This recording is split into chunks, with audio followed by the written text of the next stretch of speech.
Good evening, Professor Larson.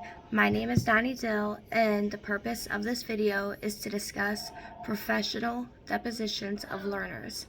What depositions I possess that I feel will make me a good teacher, what depositions I need to work on before I enter the classroom my first year, and what qualities that professional educators should display. I feel I already possess professional conduct because I feel that anywhere in any kind of job, you need to have standards for yourself because every job is going to have gossip and he said, she said, and this is not my favorite person, but that one is. And I tend to shy away from that because I don't have time for the drama. Curiosity, because if I wasn't curious about learning, I wouldn't be here. I wouldn't want to further my education and try to do better for not only myself but my future students and my children. Honesty, because I feel that if you don't have your word, what do you have? You have to be honest. Advocacy.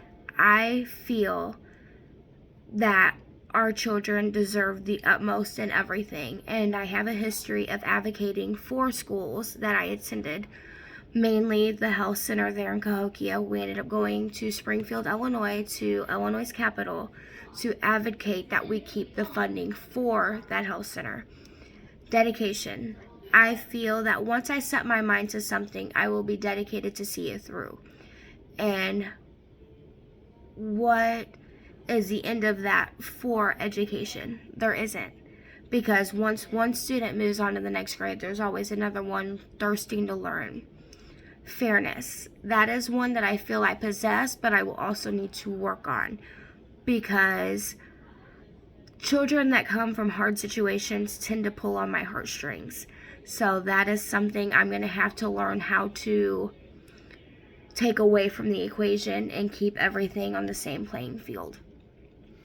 Now, for question number 3, what depositions I need to work on. I think for the main one, it would be the respect for the diversity of others, because I do not support the LGBTQ plus community, and I know as an educator, I will have to learn to adapt to that, and I feel that that has a lot to do with my upbringing because of being raised in the Pentecostal church and what we were taught about that group of people.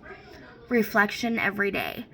I do reflect on myself, but I'm also very harsh on myself. I need to learn to give myself a little bit of wiggle room to keep myself grounded and not try to put myself on an unreachable standard.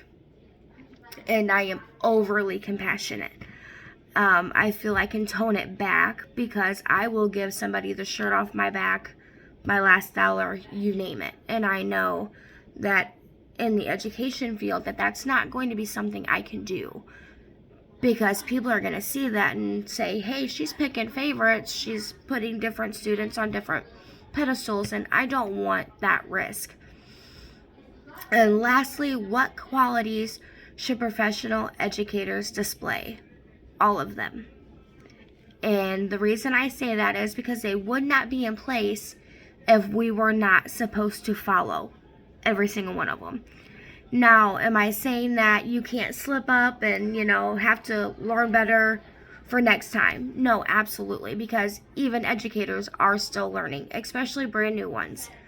But the model code of ethics and the disposition of learners, they are all in place for a reason, and that is to make us better, to hold us to a standard that when our students see us on the street, they're not saying, hey, mom, she nitpicks at us, or she dresses this way, or I think she flirts with so-and-so. You don't want that. So you need to follow all of the depositions because they're there for a reason. All right. Thanks, Mr. Larson. You have a good night.